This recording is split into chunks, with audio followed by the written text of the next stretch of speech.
समस्त शिष्यों को ओम नमः शिवाय।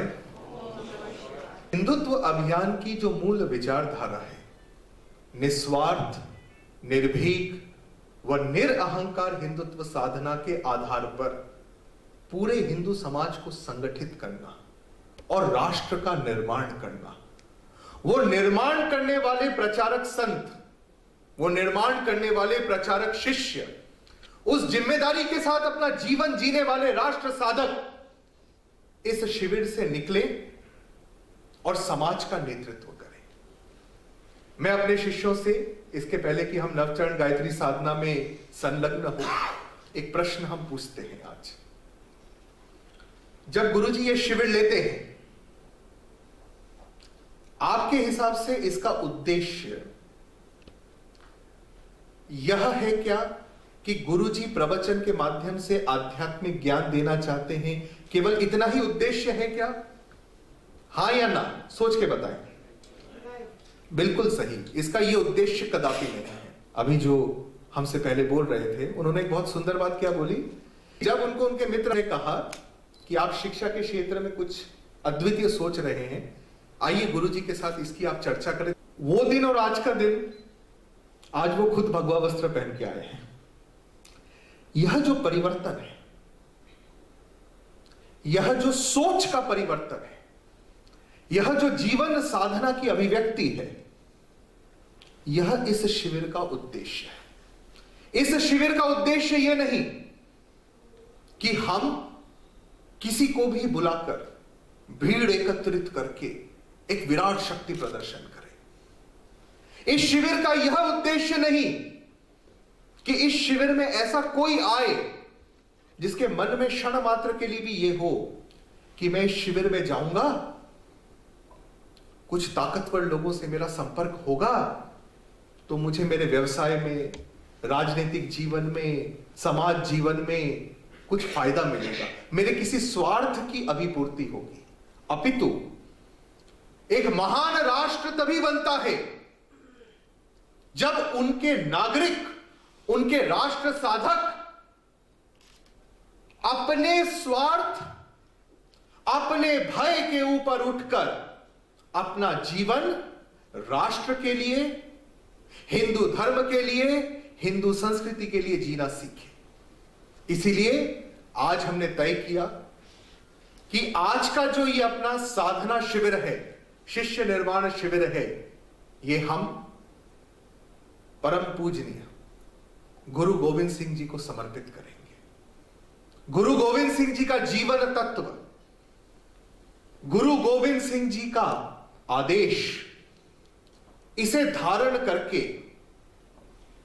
भारत का संपूर्ण समाज सच्चा गुरु सिख बने। उन्होंने जीवन में जो ऊंचाइयां हमें धारण करने की प्रेरणा दी, उसको धारण करके पूरा भारत एक नई ऊंचाई तक पहुंचे। यह आज के साधना शिविर का मूल संदेश रहेगा। इस योग्य बने, इसके लिए सबसे पहले हमें हर बार की तरह एकाग्र होना पड़ेगा। एकाग्र होने के लिए हम नवचरण गायत्री साधना करेंगे। मेरा आप सबसे निवेदन है, रीढ़ की हड्डी सीधी रखें, एकदम तन कर बैठें, नेत्र बंद करें। अगले कुछ क्षण अपने मैं, मेरा, मुझे, मन में जो विविध प्रकार के विचार चलते हैं, इससे ऊपर उठने का प्रयास करिए। गुरु गोविंद सिंह जी ने अपने पूरे भारतवर्ष को 52 आदेश दिए थे। उसमें एक बहुत महत्वपूर्ण आदेश है कि गुरु उपदेश को जीवन में धारण करो। गुरु के आदेश को जीवन में धारण करो। सिर्फ आदेश को याद रखना पर्याप्त नहीं, उसको धारण करना पड़ता है, उसको अपना समस्त जीवन बनाना पड़ता है, तभी आप गुरु सिख बन पाते हो। आइए उसी संकल्प के साथ हम नवचरण गायत्री साधना में प्रवेश करें। सर्वप्रथम हम 2 बार एक साथ गहरी सांस लेंगे। उसके बाद हम 2 बार सामूहिक रूप से ओम का उच्चारण करेंगे। उसके बाद आप लोग मौन हो जाएंगे और गुरुजी नवचरण गायत्री साधना करेंगे। आप उस मंत्र को जीवन में धारण करेंगे, हृदय में धारण करेंगे, उस शक्ति को धारण करेंगे। अंत में हम लोग पुनश्च सब एक बार सामूहिक रूप से ओम का उच्चारण करेंगे। सब हमारे साथ एक बार गहरी सांस लीजिए और अपने मन के सारे विचारों को बह जाते देते हुए, निर्विचार होते हुए धीरे धीरे सांस छोड़िए। पुनश्च गहरी सांस लीजिए। इस बार अपने भीतर के स्वार्थ, भय, अहंकार को त्यागते हुए धीरे धीरे सांस छोड़ दीजिए। एकदम निस्वार्थ बन जाइए। अपने मस्तिष्क से मैंपन मिटा दीजिए।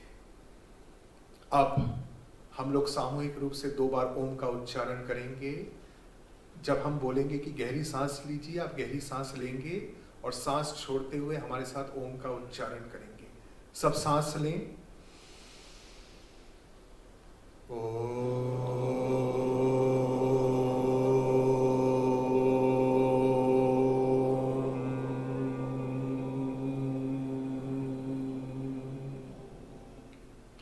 सब सांस लें।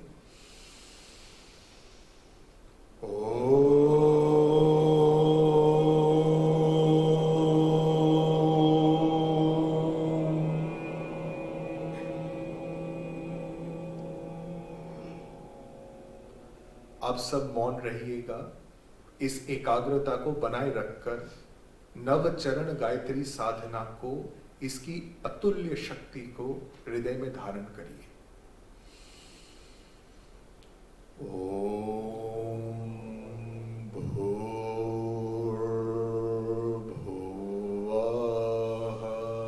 स्वः।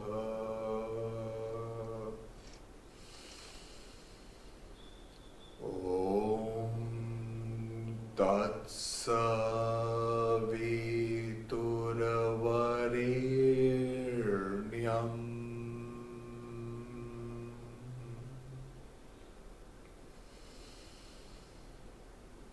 भर्गो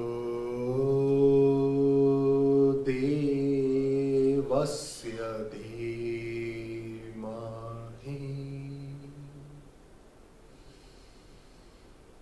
धियो यो नः प्रचोदयात्।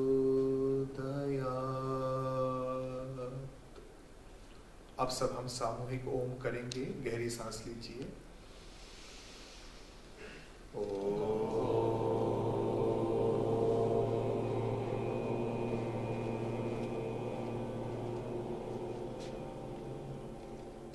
आज उसके आधार पर गुरु गोविंद सिंह जी को समर्पित गीता रहस्य गुरु तत्व बोध इस श्रृंखला में प्रवचन होगा। जब तक तुम्हारा परिवार भीतर से संगठित ना हो, तुम क्या किसी आसुरिक संस्कृति को मारोगे? मार भी दोगे तो रावण जाएगा तो कुंभकर्ण आएगा, कुंभकर्ण जाएगा तो कंस आएगा।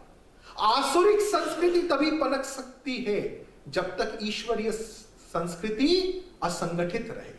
जिस दिन ईश्वरीय शक्तियां, सत्य शक्तियां संगठित हो जाती है, एकात्म हो जाती है, स्ट्रेटेजिकली प्रिपेयर्ड हो जाती है, वो रात दिन राष्ट्र धर्म संस्कृति के हितों का चिंतन करके उस अनुसार जीवन जीती है। जिस दिन ईश्वरीय शक्तियां ये करने लग जाए, जिस दिन आप में से हर शिष्य सुबह उठकर पहली चीज ये सोचे कि आज मैं जो करूंगा उससे राष्ट्र को क्या लाभ, हिंदू संस्कृति को क्या लाभ। क्या वोट डालते समय समाज ने यह सोचा कि मैं जिसको वोट डाल रहा हूं उससे राष्ट्रीय सुरक्षा में क्या लाभ होगा, राष्ट्र विरोधी शक्तियों के संहार में क्या लाभ होगा। यह सोच के जिसने वोट डाला होगा उसने राम तत्व को जिया, और जिसने यह सोच के वोट डाला होगा मेरा क्या फायदा, मुझे कोई छोटा मोटा लाभ हो जाए, तो उसने अपने मैंपन को जिया होगा। यह उदाहरण हम इसलिए दे रहे हैं ताकि आप यह समझ सके कि आध्यात्म दिन में 5 मिनट की जाने वाली कोई गतिविधि नहीं है कि दिन में हम 5 मिनट मंदिर गए या 1 घंटा गुरुद्वारे गए, बस हो गया अध्यात्म। गुरु गोविंद सिंह जी ने हमें सिखाया है आध्यात्म को धारण करना पड़ता है।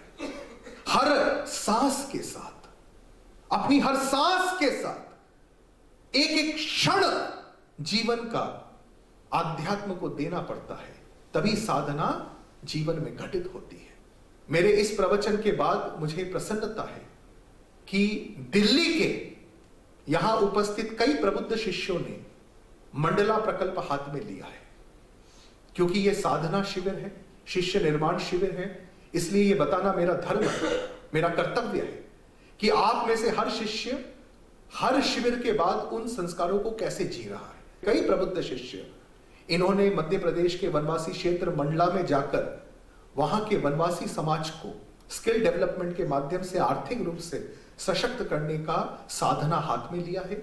उस आर्थिक सशक्तिकरण प्रकल्प के माध्यम से वहां का वनवासी समाज, गिरिवासी समाज, आर्थिक रूप से पिछड़ा समाज हिंदुत्व की मुख्य धारा से जुड़े, उनके जीवन में राष्ट्र, धर्म, संस्कृति की प्राधान्यता हो। इस आध्यात्मिक प्रकल्प को बड़ी सफलतापूर्वक अपने हाथ में लिया है। यह पिछले प्रवचन के बाद की उपलब्धि हुई। आप सब जानते ही हैं कि उसके अगले प्रवचन कृष्ण तत्व के बाद प्रमुख शिष्यों ने झारखंड, उड़ीसा को हाथ में लिया और वहां पर भी इसी प्रकार के सशक्तिकरण प्रकल्प चलाए जा रहे हैं। अब आपको समझ में आया इस साधना शिविर का महत्व? एक साथ हां या ना, जोर से। इस साधना शिविर का महत्व यह है कि पहले समाज तो तैयार हो, पहले समाज का हर व्यक्ति सच्चा गुरु सिख तो बने, प्रभु श्री राम के जीवन तत्व को धारण करने वाला तो बने। क्योंकि जब समाज तैयार होगा तभी ईश्वर तत्व, भगवत तत्व स्थापित हो पाएगा। अतएव प्रभु श्री राम के जीवन से हमने पहले प्रवचन में राम तत्व का निचोड़ आपको दिया। अंत में आप लोगों ने यह समझा कि जब समाज निर्मित हो जाता है तो अगला कदम होता है कि समाज को शारीरिक रूप से भी सशक्त करना। जैसा मैं आपको बता रहा था, गुरु गोविंद सिंह जी ने जो 52 आदेश दिए हैं उसमें से 2 आदेश ये भी हैं कि राजनीति पढ़ना, अर्थात अपने देश, अपने धर्म, अपनी संस्कृति के हित और अहित में क्या है इसका सम्यक ज्ञान रखना।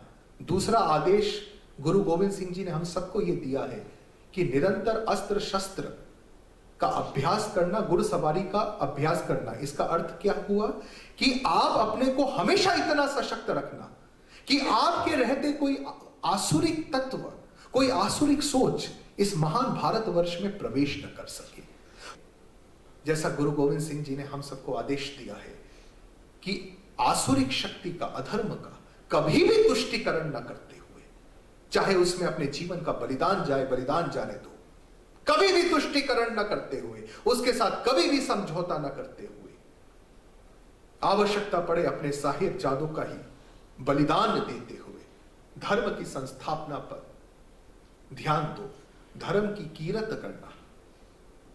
ये गुरु गोविंद सिंह जी का हम सबको आदेश है। हमें बहुत गहरी बात बहुत सरल भाषा में बताने का प्रयास कर रहे हैं और उसको हम आपके, विशेषकर जो मेरे युवा शिष्य बैठे हैं, उनके दैनिक जीवन से जोड़कर एक ऐसा हम तत्व बताएंगे कि मेरा विश्वास करिए, जो इस बात को समझ गया, आज अगर वो एक इंजीनियर है तो कल सुबह से वो कई गुना बेहतर इंजीनियर हो जाएगा। आज अगर कोई छात्र है तो कल सुबह से वो कई गुना बेहतर स्मरण शक्ति वाला छात्र हो जाएगा। इस तत्व को थोड़ा आपको समझना होगा।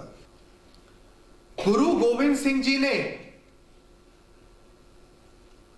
जब खालसा पंथ की स्थापना की, उनको पंच प्यारे माना, जो धर्म के लिए अपना शीश कटा सके। बात शीश कटाने की नहीं थी, आप लोग भी सब जानते हैं उस कथा को कि असली में शीश नहीं काटा था गुरु गोविंद सिंह जी ने। उन्होंने किस बात की परीक्षा ली? निर्भीक है कि नहीं, धर्म संस्थापना के लिए अपने भय पर विजय प्राप्त करने की क्षमता इनमें है कि नहीं। वही तो कुरुक्षेत्र में भी हुआ। आप इस तत्व को गहरे में समझना, एक एक जन कि जितने भी ईश्वरीय अभिव्यक्तियां हैं, साक्षात परमेश्वर जब जब अभिव्यक्त हुआ है, वातावरण अलग हो, प्रसंग अलग हो, तत्व एक ही रहता है। चाहे गीता को अभिव्यक्त करते समय कृष्ण ने अर्जुन के भय पर घात किया हो, या गुरु गोविंद सिंह जी ने पंच प्यारे बनाते समय किस पर घात किया था? भय पर घात किया था, डर पर घात किया। कृष्ण ने अर्जुन के भय को संबोधित किया। गुरु गोविंद सिंह जी ने खालसा पंथ की स्थापना के दौरान भी मूल संदेश क्या दिया? निर्भीक बनना धर्म संस्थापना के लिए। अब थोड़ा और गहरे में आइए उपनिषदों में, क्योंकि आज मैं आप सबको हिंदू संस्कृति वास्तव में क्या है पहले वो समझाना चाहता हूं, तभी तो आप हिंदुत्व अभियान को समझ पाओगे। जब हम बोलते हैं कि निस्वार्थ भाव से, निर्भीक भाव से, निरअहंकार भाव से हिंदुत्व साधना करना है, तो हिंदुत्व साधना का मतलब क्या है ये तो पहले समझ में आना चाहिए। उसके आधार पर पूरा भारत संगठित हो सकता है। अरे एक ऐसा तत्व जिसके आधार पर पूरा भारत संगठित हो सके, वो तत्व कितना गहरा होगा, तो उसको उतनी गहराई में समझ में भी तो आना चाहिए आपको।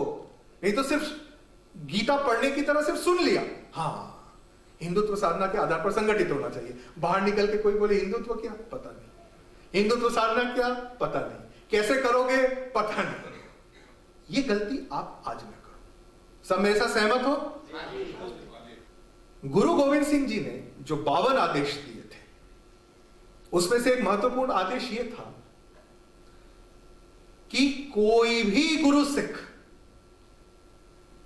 कभी भी व्यसन नहीं करेगा। कहा था कि नहीं कहा था गुरु गोविंद सिंह जी ने? तंबाकू रूपी विष को मत छूना, कहा था कि नहीं कहा था? जोर से हां या ना? और आज सबसे ज्यादा ड्रग्स की समस्या कहां दिखती है? ये मैं नहीं बोल रहा, ये आप ही बोल रहे हैं, ये मीडिया बोल रही है, सरकार के रिपोर्ट बोल रहे हैं। सबसे ज्यादा कहां दिख रही है ड्रग्स की समस्या?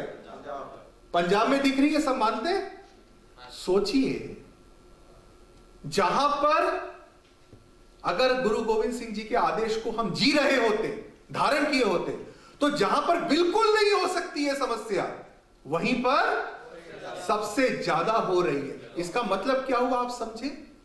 मैं आज आपसे बिल्कुल हृदय से बात करता हूं, ध्यान से सुनिएगा, क्योंकि गुरुजी आध्यात्म वास्तव में बताते हैं। लोग जो मूल बात नहीं समझते वो ये है कि आध्यात्म रूढ़िवादिता में नहीं है, रिचुअल्स में नहीं है, आध्यात्म जीने में। पहले आप गुरु गोविंद सिंह जी के 52 आदेश को जियोगे, तभी ना गुरु सिख बनोगे। असल में गुरु गोविंद सिंह जी ने 52 आदेश में एक बहुत महत्वपूर्ण आदेश यह भी दिया था। क्या दिया था मालूम है? कि केवल बाहर से सिख मत बनना। दिया था कि नहीं दिया था?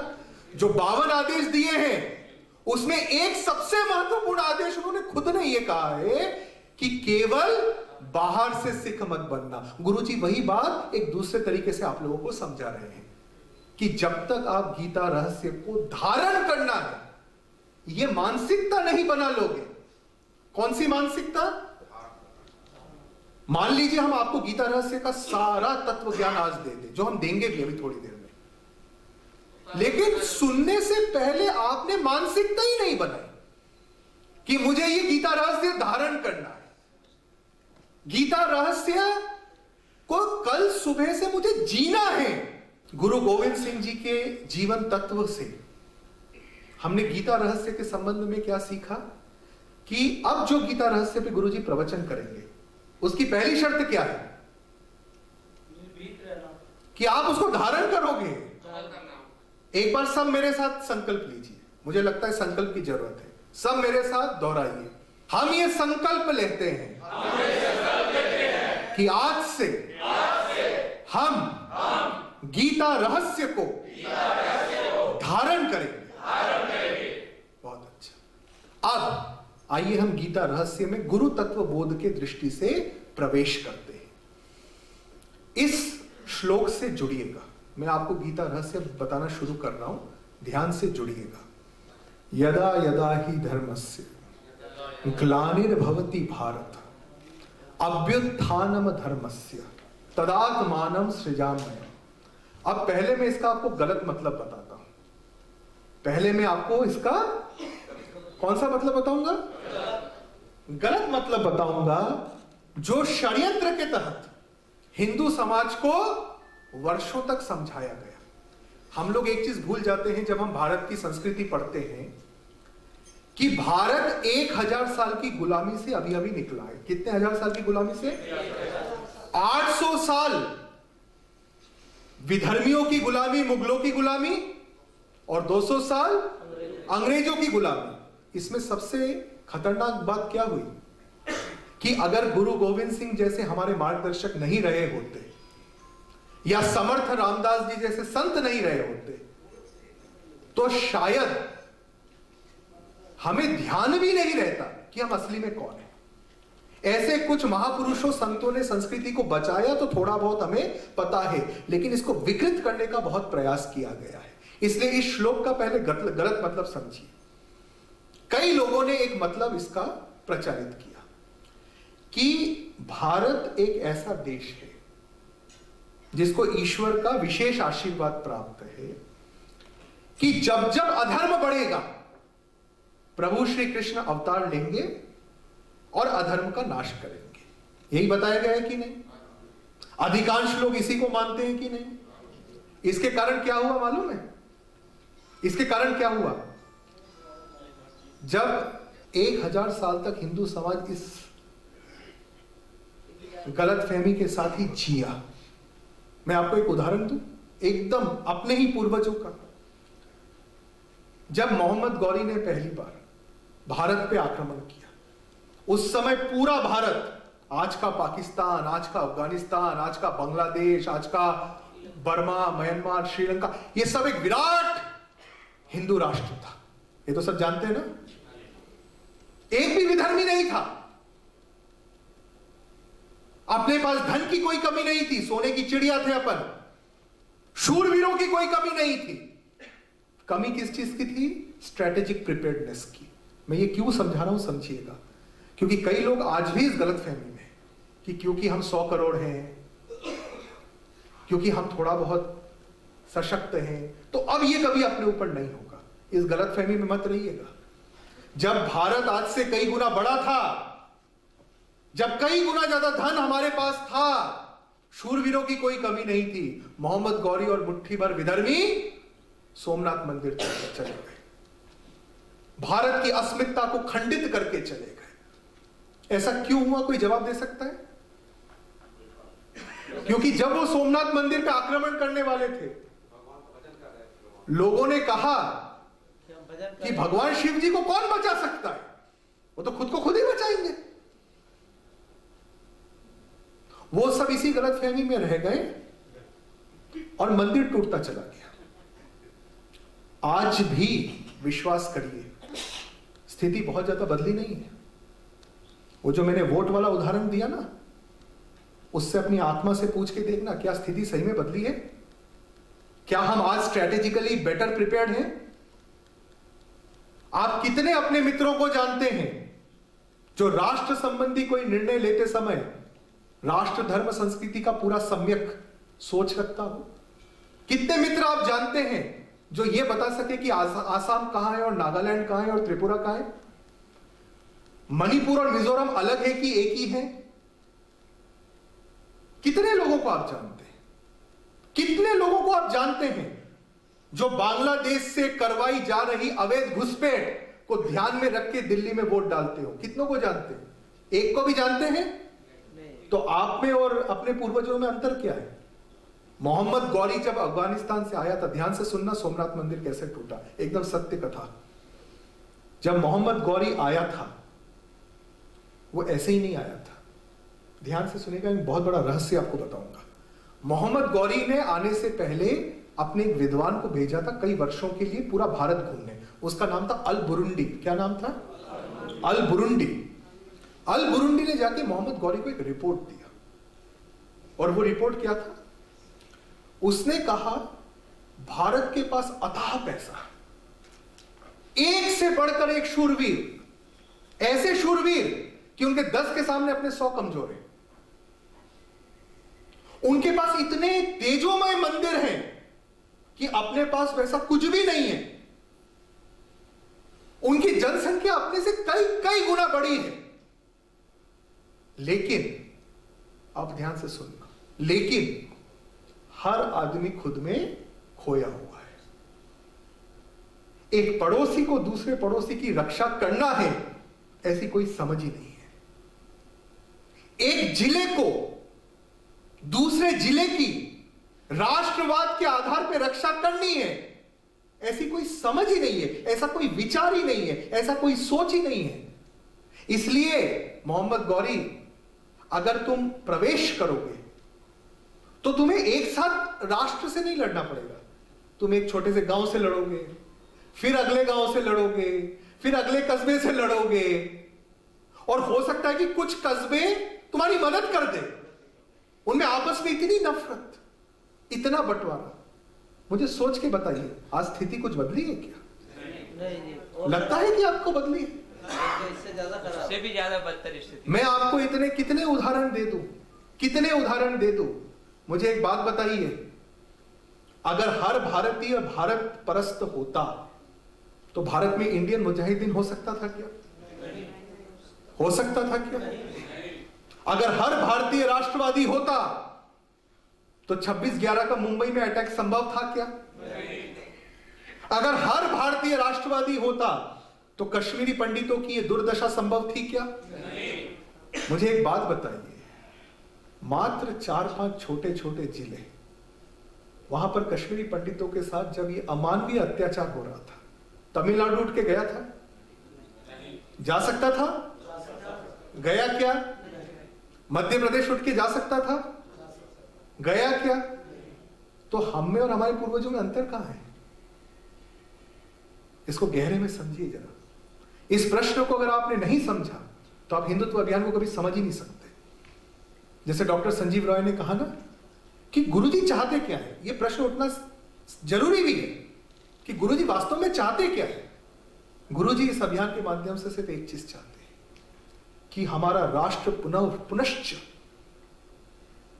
स्ट्रेटेजिकली प्रिपेयर्ड बने, हमारा राष्ट्र पुनश्च एक परिवार बने।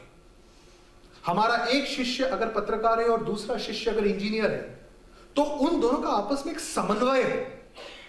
मेरा एक शिष्य अगर दिल्ली में पत्रकार है, ध्यान से समझना हिंदुत्व अभियान क्या है, पहली और आखिरी बात, अगर मेरा एक शिष्य दिल्ली में पत्रकार है और दूसरा शिष्य बंगाल और बांग्लादेश, मतलब पश्चिम बंगाल और बांग्लादेश की सीमा पर रहने वाला एक गरीब मजदूर है और उस पर बांग्लादेशी घुसपैठी अत्याचार करते हैं, तो मेरा दिल्ली का शिष्य उसका जो भी सामर्थ्य है वो अगर अखबार में लिख सकता है तो अखबार में लिखकर, वो अगर वहां जाकर संघर्ष करता है तो वहां जाकर संघर्ष करके वो उसके लिए खड़ा होगा। ये एकात्म हिंदू समाज का निर्माण हो। अगर पंजाब में ड्रग्स का प्रॉब्लम बढ़े तो मध्य प्रदेश ने चिंता करनी है। अगर केरल में राष्ट्रवाद आज खतरे में पड़ रहा है तो कम से कम इसकी जानकारी तो दिल्ली को हो। करना ना करना तो अगला स्टेप है। क्या आप लोग इस बात को हृदय से मानते हैं कि नहीं कि इसकी कमी है आज देश में? अगर आप अपने किसी मित्र को पूछे कि नागालैंड में नागा प्रॉब्लम क्या है, कोई एक जन उत्तर दे पाएगा? उसको इतना ही बोलने कि नागालैंड पहले आता है कि मणिपुर पहले आता है मैप में, तो वो यही बता सकेगा क्या? तो ये जो अपनी राष्ट्र की समझ की कमी है, ये दो चीजों से उत्पन्न हुई है। ध्यान से समझना, एक है स्वार्थ और दूसरा है भय। अब आप एकदम से बोलोगे गुरुजी इसका भय से क्या लेना देना, स्वार्थ से क्या लेना देना? समझना, मैं बताऊंगा क्या लेना देना है, तभी आप गीता रहस्य क्यों समझना जरूरी है यह समझ पाओगे। कोई मुझे एक चीज बताओ, स्वार्थ मतलब मेरा फायदा हो, सिर्फ इसकी सोचना, और भय मतलब मेरा नुकसान ना हो, इसकी चिंता करना, ये असली में क्या है? ये तो देखो, ये तो बाहर की बीमारी हुई। स्वार्थ और भय, ये क्या हुआ? बाहर की बीमारी। लेकिन अंदरूनी बीमारी कौन सी है जिसकी ये अभिव्यक्ति है? कोई एक जन बताओ। स्वार्थ और भय असल में क्या है? वो किस चीज की अभिव्यक्ति है? बहुत सही, मैंपन की। बात समझ में आया? जब तक आपका जीवन किसके इर्द गिर्द घूम रहा है? मैं आई, तभी तो आएगा ना मेरा क्या फायदा, मुझे नुकसान ना हो। सही की गलत? हाँ या ना? सही की गलत? तो ये जो मैं है ना, जो स्वार्थ और भय के रूप में अभिव्यक्त होता है, इसकी सबसे बड़ी खतरा है उदासीनता, इंडिफरेंस। क्या है इसका सबसे बड़ा खतरा? उदासीनता, इंडिफरेंस। मैंने जो प्रश्न पूछा, कश्मीरी पंडित आहत हो रहे हैं, तमिलनाडु को चिंता क्यों नहीं होती क्योंकि क्या है? इंडिफरेंस, उदासीनता। हाँ, बहुत खराब हो रहा है बोल के वापिस अपने जीवन में खो जाना। इसके प्रति मेरा कोई कर्तव्य है?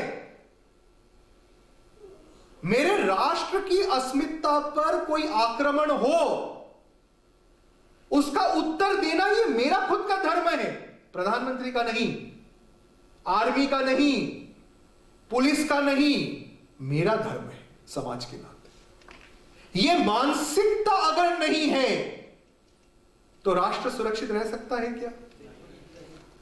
अब इसका गीता रहस्य से क्या संबंध? ध्यान से समझना। कुरुक्षेत्र, अब बहुत गहरे में समझना इन सब चीजों को जोड़कर। यहां तक तो सबको समझ में आया? सब सहमत है यहां तक? अर्जुन को गीता बताना इसलिए जरूरी हो गया, खालसा पंथ के माध्यम से पूरे भारत का शुद्धिकरण इसलिए जरूरी हो गया। क्यों? क्योंकि भय और उदासीनता को एड्रेस करना था। अर्जुन डरा क्यों? आपको समझ में आया? क्योंकि वो धर्म के प्रति उदासीन हो गया। अर्जुन डरा क्यों? उसका यह कहना कि मैं अपने स्वजनों पर आक्रमण नहीं करूंगा, यह कोई आध्यात्मिक कारण से उसने नहीं बोला। वो उदासीन हो गया था धर्म के प्रति, सत्य के प्रति वो इनडिफरेंट हो गया था। क्या हो गया था? एक साथ जोर से क्या हो गया था? अरे कम से कम थोड़ा ऊर्जा दिखाओ। क्या हो गया था? उदासीन हो गया था अर्जुन। अर्जुन को ऐसा उसके जीवन में एक पड़ाव आया जब उसने कहा कि धर्म के लिए कौन माथा पच्ची करे, मैं तो 5 गांव से खुश हो जाऊंगा। प्रसंग आता है, अर्जुन ने कहा मुझे तो कुछ भी नहीं चाहिए, 5 गांव नहीं मिले तो भी चलेगा। बात फिर कृष्ण ने समझाया कि ये महाभारत, अरे मूर्ख, मैं इसलिए लड़ रहा हूं क्या निस्वार्थ भाव से कि मैं तेरे को तेरा राज्य दिलाऊं? इतनी घटिया कारण हो सकता है कि मैं निस्वार्थ भाव से अपना सब महाभारत में झोंक रहा हूं? ये महाभारत है धर्म की संस्थापना के लिए, सत्य की संस्थापना के लिए, राष्ट्रवाद की संस्थापना के लिए। और तब उन्होंने गीता समझाया उनकी उदासीनता रूपी बीमारी का हल करने के लिए। अब यह समझकर कोई एक बार मुझे इस श्लोक का सही मतलब बताइए। यदा यदा ही धर्मस्य ग्लानिर्भवति भारत अभ्युत्थानम धर्मस्य तदात्मानं सृजाम्यहम्। हे भारत, सतर्क रहो, सदैव सतर्क रहो कि कहीं धर्म की ग्लानि तो नहीं हो रही। अरे आपको पता कैसे चलेगा कि पश्चिम बंगाल में धर्म की ग्लानि हो रही है अगर दिल्ली में बैठे बैठे आप सो रहे हो? पहले यह तो समझो, धर्म की ग्लानि हो रही है, इसको समझने के लिए सबसे पहले क्या जरूरी है? क्या जरूरी है? सतर्कता जरूरी है, और दूसरा संगठन जरूरी है। क्योंकि अगर आप दिल्ली में 5 लोगों को जानते हो और पूरे जीवन में सिर्फ 5 ही लोगों को जानते हो, तो भगवान तो आकर नहीं बताएंगे ना बंगाल में क्या हो रहा है। नहीं तो बस आप टीवी पे डिपेंडेंट हो जाओगे कि न्यूज में दिखा तो पता चला, नहीं तो जय श्री राम। संगठन जरूरी है, और वो संगठन ये हिंदुत्व अभियान है। जब आप हिंदुत्व अभियान से जुड़ते हो तब आपको पश्चिम बंगाल के एक एक गांव में हो रही कोई भी धर्म विरोधी गतिविधि की जानकारी मिलेगी रहती है। अगर बिहार में सिर्फ इतना ही नहीं, धर्म की ग्लानि जरूरी नहीं सिर्फ विधर्मी करे, अपने भी बहुत जयचंद है कि नहीं है? अगर बिहार में कोई ऐसा जो खुद को हिंदू कहता है नहीं, वो किसी महादलित का शोषण करे तो वो भी रावण रूपी असुरी है, भले ही वो हिंदू क्यों ना हो। कोई भी हिंदू जो जाति के नाम पे, भाषा के नाम पे, प्रांत के नाम पे या अपने सामर्थ्य के नाम पे किसी दूसरे हिंदू का शोषण करे, वो भी विधर्मी ही है, वो भी विधर्मी ही है। और ऐसे हर विधर्मियों के प्रति सतर्क आप कब रह सकते हो? जब आप एक ऐसी ईश्वरीय संगठन साधना से जुड़े हो जिसका आधार है निस्वार्थ, निर्भीक, निरहंकार हिंदुत्व साधना। ऐसे एक आध्यात्मिक अभियान से हम जुड़े हैं जिसका हर शिष्य निस्वार्थ भाव से काम कर रहा है, जिसको अभियान से बदले में कुछ मिलेगा, ऐसी सोच ना हो। देखो, इसको समझना। अर्जुन ने प्रभु श्री कृष्ण को क्या कहा? उसको क्यों युद्ध नहीं लड़ना था? कोई बोलो। अभी मैंने बताया है। उसने कहा मुझे कुछ भी नहीं चाहिए, मतलब मुझे चाहिए, समझो, मुझे नहीं चाहिए, मुझे चाहिए। उसका पूरा दिमाग, बिल्कुल आपने सही कहा, मैं के इर्द गिर्द घूम रहा था, इसलिए वो उदासीन हुआ। ये हिंदुत्व अभियान में वही जुड़े, ये मेरे हर शिष्य को आदेश है, इस हिंदुत्व अभियान में वही जुड़े जिसके दिमाग में मुझे और चाहिए ये दोनों ना हो, क्योंकि ये अभियान निस्वार्थ राष्ट्र साधकों का अभियान है। आपको अपने बंगाल में रह रहे हिंदू भाई की रक्षा में उतरकर कुछ नहीं मिलेगा, बल्कि हो सकता है आपको बलिदान देना पड़े, संघर्ष करना पड़े, जेल जाना पड़े, कष्ट झेलना पड़े। उसके बावजूद अगर आप में कृष्ण की चेतना हो कि मैं हर कष्ट झेलकर राष्ट्र हित में बलिदान देने के लिए उत्सुक हूं, और ऐसे ही मानसिकता के गुरु भाइयों के साथ जुड़कर राष्ट्र निर्माण का काम करना चाहता हूं, तो ही यह हिंदुत्व अभियान से आपको जुड़ना चाहिए। नहीं तो मैं खुद कह रहा हूं कि मत जुड़िएगा। यह अभियान स्वार्थियों के लिए नहीं है। बदले में कुछ मिलेगा क्या शिष्य बन के? उल्टा आप अपना गुरु कार्य अपने स्वार्जित आय से करोगे। जैसे गुरु जी अपने हिस्से का गुरु कार्य अपने सैलरी से करते हैं, मेरा हर शिष्य अपने हिस्से का गुरु कार्य अपने पुरुषार्थ से अर्जित आय से करता है। हां, अभियान में यह जरूर है, यह भी समझ लीजिए, अभियान में यह जरूर है, आर्थिक सहभागिता। क्या है? इसको एक बार थोड़ा समझ लीजिए, क्योंकि कई लोग आर्थिक सहभागिता और दान दक्षिणा में कंफ्यूज कर जाते हैं। दान दक्षिणा का अर्थ क्या हुआ? गुरु जी को फ्लाइट से आना है मुंबई से दिल्ली, चलो बेटा दक्षिणा दो, मेरा एयर टिकट। यह होता है चंदा लेना, यह वर्जित है। लेकिन मान लो झारखंड में एक आदिवासी क्षेत्र में एक विश्वविद्यालय बनाना है, उसका प्रोजेक्ट का कॉस्ट है 10 करोड़ रुपए, तो क्या कृष्ण जी आकर देंगे या कुबेर जी आकर देंगे? कौन देगा? समाज ने देना है। तो जब समाज हित के किसी प्रकल्प में निस्वार्थ भाव से अपने हिस्से का आर्थिक सहभागिता करता है, तो इस पूरे प्रोसेस को क्या बोलते हैं? आर्थिक सहभागिता, आर्थिक सहकारिता। मतलब किसी व्यक्ति के लिए नहीं, एक ऐसे प्रकल्प के लिए जो समाज के लिए हो, समाज के सबसे शोषित, महादलित, पिछड़े वर्ग के हित में हो, उसके लिए सब थोड़ा थोड़ा मिलाकर कुछ बड़ा खड़ा करें, तो उसको कहते हैं इकोनॉमिक कोऑपरेटिवनेस। ये अपने अभियान का मॉडल है कि हर शिष्य, इसको समझना क्योंकि आप शिष्य बनने जा रहे हो, इस अभियान का हर शिष्य अपने हिस्से का गुरु कार्य कैसे करता है? अपने स्वार्जित आय से, लेकिन वो उस प्रकल्प में सहभागी बनता है जो समाज हित में हो। ये सबको स्पष्ट है? अब इसको अर्जुन जी कृष्ण जी से जोड़ो। अर्जुन जी ने जब अपने मैंपन का शिकार होकर धर्म संस्थापना के प्रति उदासीनता दिखाई, तो गीता के माध्यम से प्रभु श्री कृष्ण ने उनको यह समझाया कि धर्म संस्थापना में जो निस्वार्थ निर्भीक निरहंकार भाव से लगे, हे पार्थ, मैं उसी को उपलब्ध होता हूं। हमारा जो अगला प्रवचन होगा, लेकिन उसके लिए आपको तैयारी कब करनी है? आज से करनी है। ये जो गुरु जी ने गुरु तत्व बोध बताया, गुरु गोविंद सिंह जी का उदाहरण देकर, उनके आदेशों को जीवन में धारण करने का पथ बताकर, इसको करते हुए निस्वार्थ निर्भीक निरहंकार भाव से हिंदुत्व साधना करते हुए पूरे समाज को संगठित करने का कार्य आप कब से शुरू करोगे? आज से करोगे, ताकि गीता रहस्य का जो अंतिम चरण है, तत्व बोध, कार्य बोध, उसके लिए आप तैयार होकर आओ, ताकि उस दिन मुझे फिर से यह ना बताना पड़े। उस दिन जो व्यक्ति आए वो निस्वार्थ निर्भीक निरहंकार हिंदुत्व साधना को जीकर आए। वो कम से कम आप में से जितने युवा हैं, यहां से जाकर एक प्रैक्टिकल काम करना।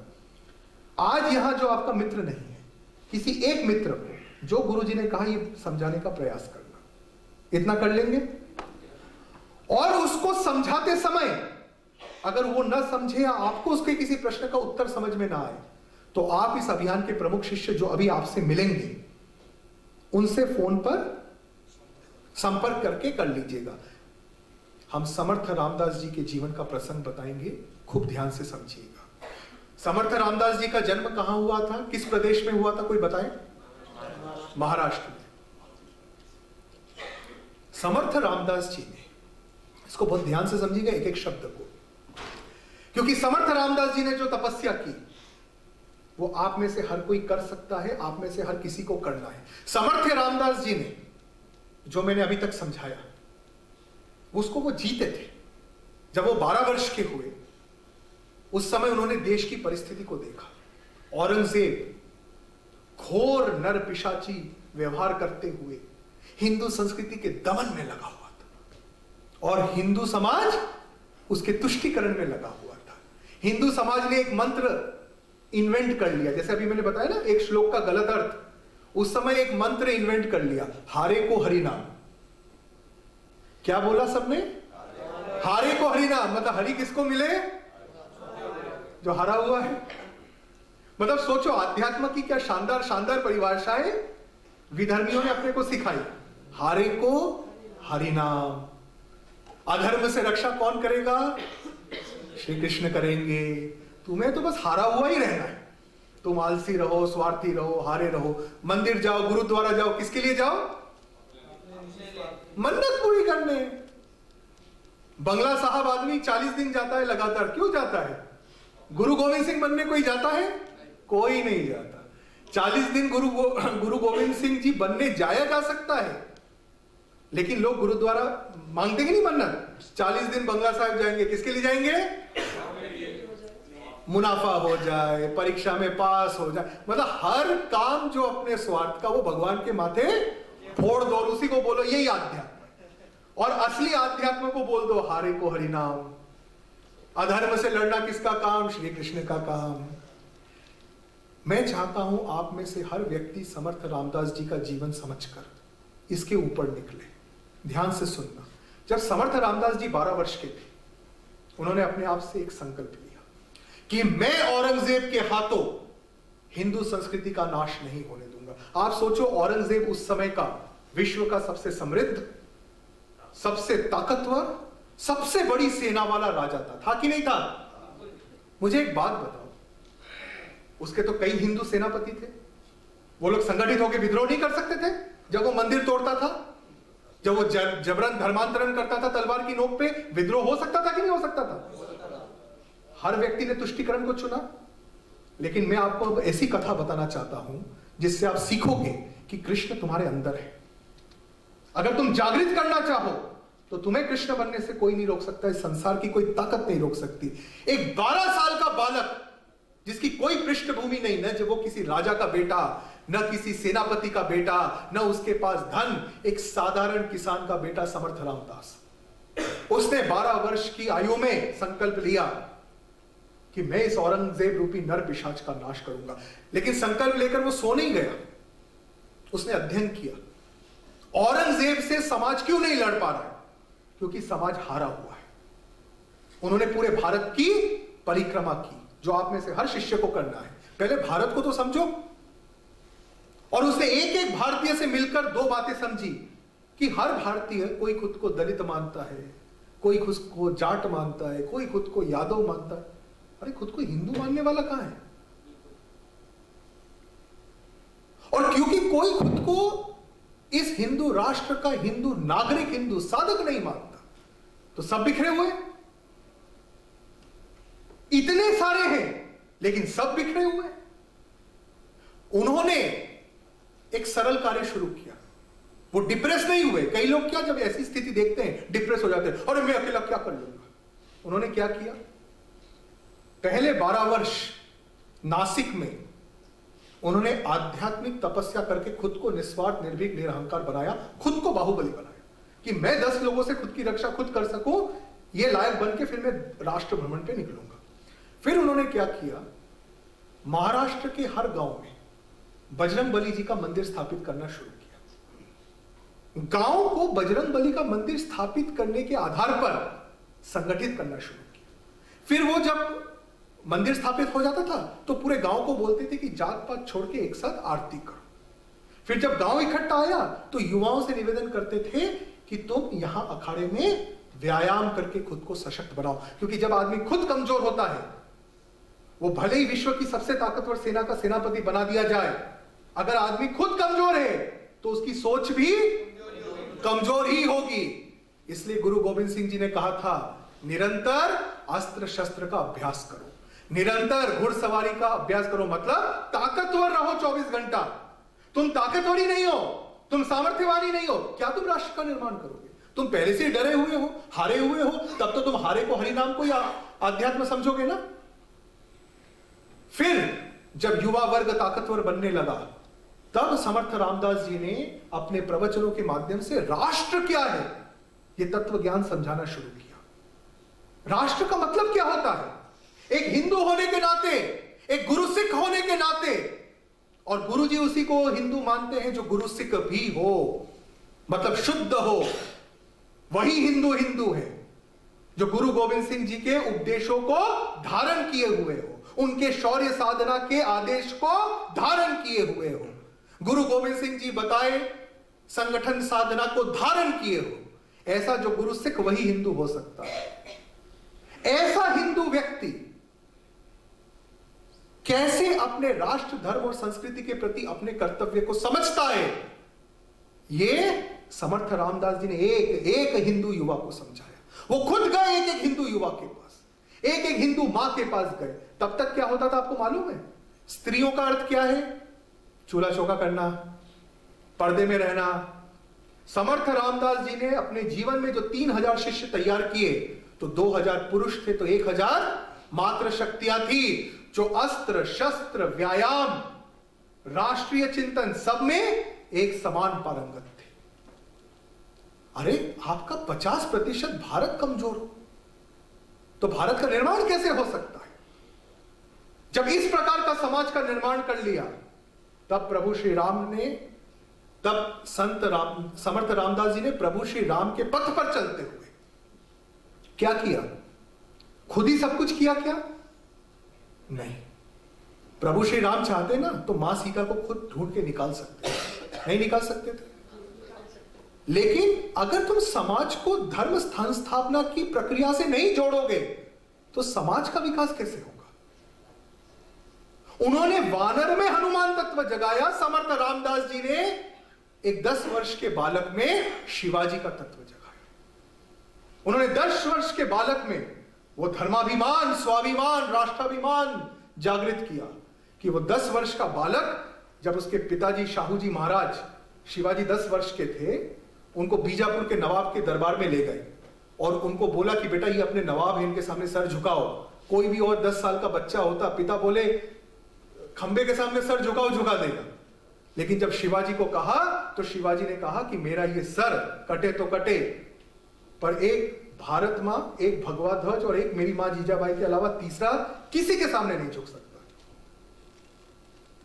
और बीजापुर नवाब को पीछे हटना पड़ा उनकी दृढ़ता के सामने। अपने ही दरबार में उसके पिता को झुकना पड़ा अपने ही बेटे के सामने। क्यों?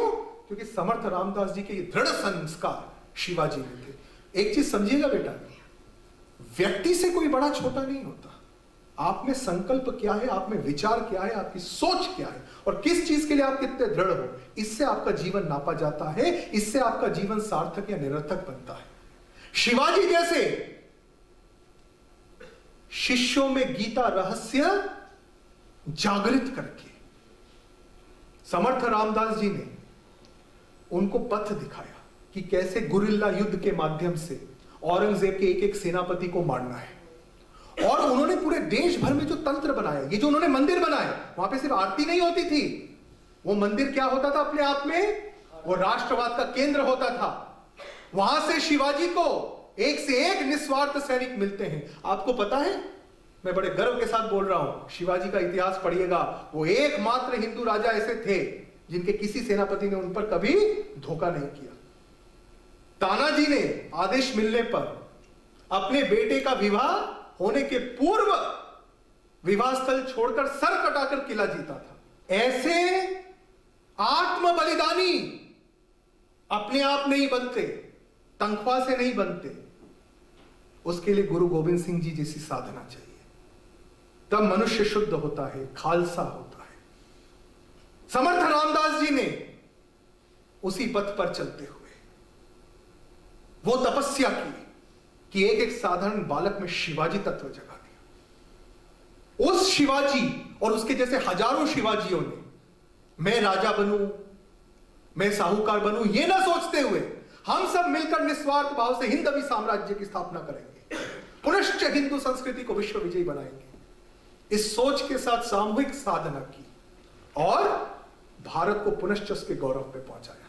अब मैं अंत में आपसे एक प्रश्न पूछता हूं, क्या आप सब गुरु जी के साथ जुड़कर पूरे निस्वार्थ भाव से शिवाजी बनने की चाहत रखते हो? सब रखते हो?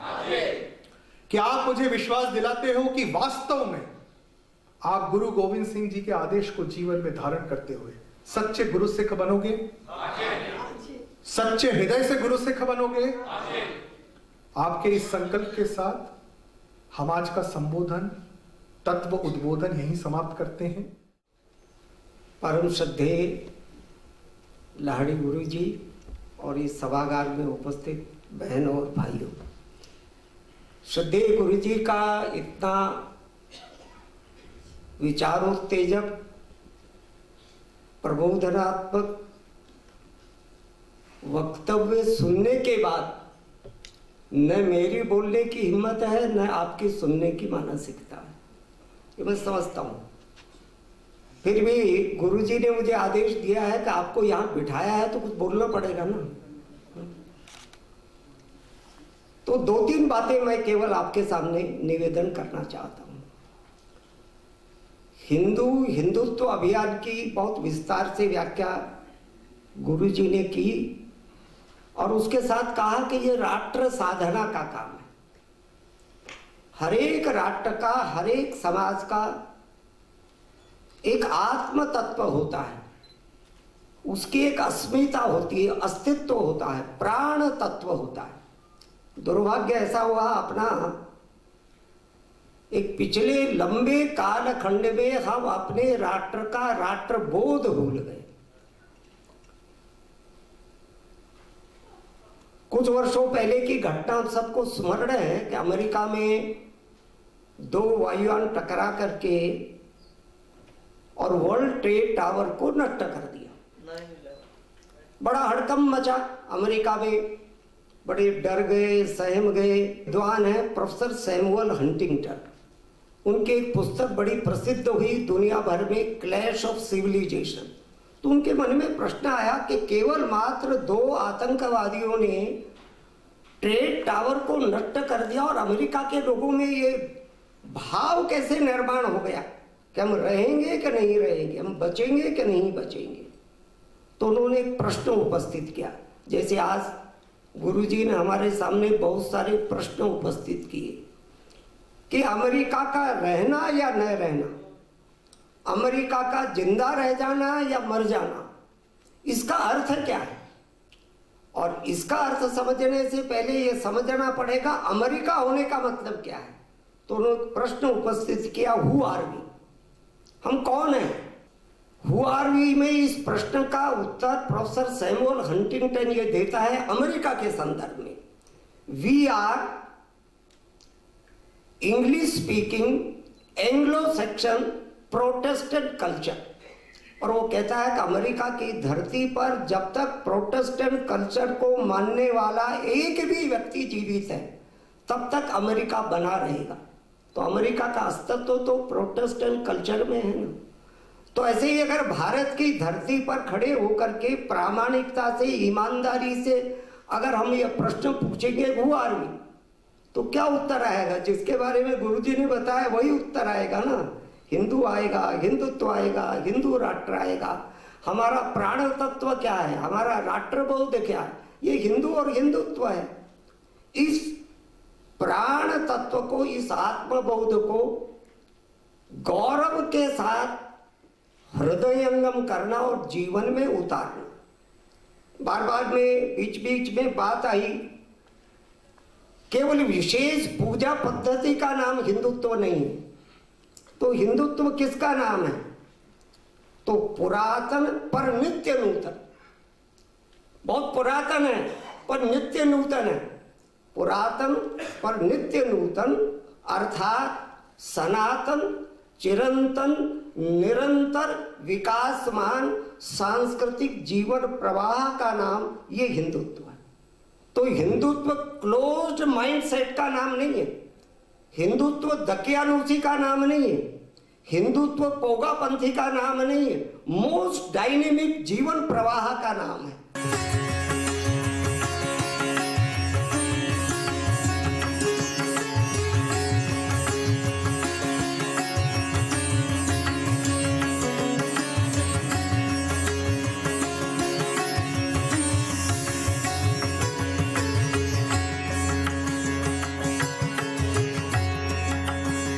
परम पूज्य राष्ट्र ऋषि श्री लाहिड़ी गुरु जी वर्तमान युग के सर्व प्रबुद्ध एवं सर्वोन्नत आध्यात्मिक गुरु हैं। श्री लाहिड़ी गुरु जी ने IIT से बीटेक करने के पश्चात रिस्क मैनेजमेंट में उच्चतम शिक्षा प्राप्त की एवं वर्तमान में आप एक बहुराष्ट्रीय कंपनी में मैनेजिंग कंसल्टेंट के रूप में भी पदस्थ हैं। श्री लाहिड़ी गुरु जी ने अपना संपूर्ण जीवन निस्वार्थ, निर्भीक, निरहंकार हिंदू तत्व साधना हेतु समर्पित किया है। श्री लाहिड़ी गुरुजी हिंदू तत्व साधना को परिभाषित करते हुए कहते हैं कि स्वयं को सामर्थ्यवान बनाते हुए अपने सामर्थ्य का उपयोग निस्वार्थ, निर्भीक, निरहंकार रूप से हिंदू समाज के आध्यात्मिक, सामाजिक, आर्थिक, राजनैतिक, बौद्धिक एवं सांस्कृतिक विकास हेतु करना, जिससे कि राष्ट्र का समग्र विकास किया जा सके, यही धर्म राष्ट्र संस्कृति साधना हिंदू तत्व साधना है, जिसकी अभिव्यक्ति स्वरूप श्री लाहिड़ी गुरुजी ने विश्वव्यापी हिंदुत्व अभियान का गठन किया है। इस आध्यात्मिक साधना की पूर्ति हेतु हिंदुत्व अभियान अंतर्गत अनेक प्रकल्प आयोजित होते हैं, जैसे कि शिक्षा व तकनीकी अनुसंधान प्रकल्प, जिसके अंतर्गत एंटरप्रेन्योरशिप व तकनीकी कौशल के साथ सांस्कृतिक व आध्यात्मिक शिक्षा प्रदान की जाती है। हिंदू समाज के वंचित एवं पिछड़े वर्ग के समग्र उत्थान हेतु दलित, आदिवासी व अति पिछड़ा समाज कल्याण प्रकल्प, जिसके अंतर्गत सामाजिक व आर्थिक सशक्तिकरण हेतु कई सेवा साधना प्रकल्प आयोजित होते हैं। उदाहरण हेतु पूर्वी भारत सशक्तिकरण साधना एवं अखिल भारतीय आदिवासी सशक्तिकरण साधना, जिसके अंतर्गत झारखंड, छत्तीसगढ़, उड़ीसा, बिहार, मंडला क्षेत्र के पिछड़े समाज के समग्र विकास हेतु सेवा प्रकल्प आयोजित होंगे। कृषि सशक्तिकरण प्रकल्प, जिसके अंतर्गत राष्ट्रव्यापी किसान सम्मेलन आयोजित होते हैं। महिला सशक्तिकरण प्रकल्प, जिसके अंतर्गत गांव-गांव शिविरों के माध्यम से महिलाओं को उनके विकास में भागीदारी प्रदान की जाती है। हिंदुत्व अभियान के शिष्यों द्वारा गांव-गांव जाकर हिंदुत्व साधना शिविर आयोजित किए जाते हैं, जिसके माध्यम से समाज के लोगों को आध्यात्मिक रूप से प्रेरित कर, वैज्ञानिक रूप से शिक्षित कर इस निस्वार्थ, निर्भीक, निरहंकार राष्ट्र साधना में संलग्न किया जाता है। साथ ही हिंदू समाज को संगठित कर समाज से जातिवाद, भाषावाद, प्रांतवाद, राजनीतिक गुटवाद व हर प्रकार की भेदजनक कुरीतियों को समाप्त किया जाता है तथा राष्ट्र धर्म से जुड़ी अन्य समस्याओं का भी निवारण किया जाता है। उदाहरण स्वरूप हिंदुत्व अभियान द्वारा पाकिस्तान से विस्थापित हिंदू शरणार्थी परिवारों की सहायता हेतु राहत शिविर आयोजित किए गए थे। इसी प्रकार भारत के पिछड़े क्षेत्रों में हिंदू समाज के समग्र विकास हेतु हिंदुत्व साधना शिविर आयोजित किए जा रहे हैं। इन प्रकल्पों के द्वारा हिंदू समाज की समस्त समस्याओं के निवारण हेतु व समग्र सशक्तिकरण हेतु प्रशासन की उचित योजनाएं निर्मित हो व सही प्रकार से उनका क्रियान्वयन हो। इस हेतु हिंदुत्व अभियान पंचायत स्तर से लेकर राजनीति के उच्चतम स्तरों के नेतृत्व को भी संलग्न कर रहा है। यह सभी सेवा साधना प्रकल्प भारत के सभी राज्यों में, विशेषकर मध्य प्रदेश, राजस्थान, हरियाणा, दिल्ली, उत्तर प्रदेश, झारखंड, उड़ीसा, छत्तीसगढ़, कर्नाटक, आंध्र प्रदेश व कई अन्य राज्यों में आयोजित किए जाते हैं। यह हिंदुत्व अभियान हम सभी का अभियान है। राष्ट्र ऋषि श्री लाहिड़ी गुरुजी की इस दिव्य राष्ट्र साधना से प्रभावित होकर हिंदुत्व अभियान के इन प्रकल्पों से असंख्य लोग जुड़ रहे हैं एवं अपना सर्वस्व जीवन आहुतित कर रहे हैं।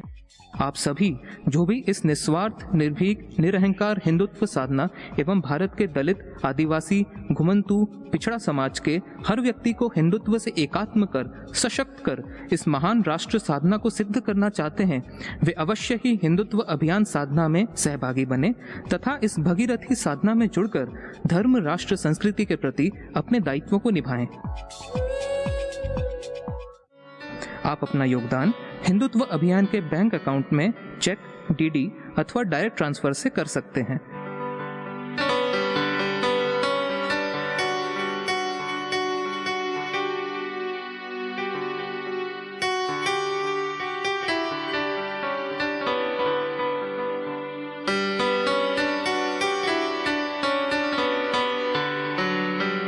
हिंदुत्व अभियान के बैंक अकाउंट में धनराशि योगदान पूर्ण रूपेण स्वैच्छिक रहेगा एवं वापसी प्रतिदेय और हस्तांतरणीय नहीं होगा। राशि जमा करने की जानकारी आप हमें अपने नाम, पते सहित abhiyan.secretariat@gmail.com पर ईमेल करें अथवा 09977219990 पर संपर्क करके बता दें। आपके भेजे पते पर आपको रसीद भेज दी जाएगी।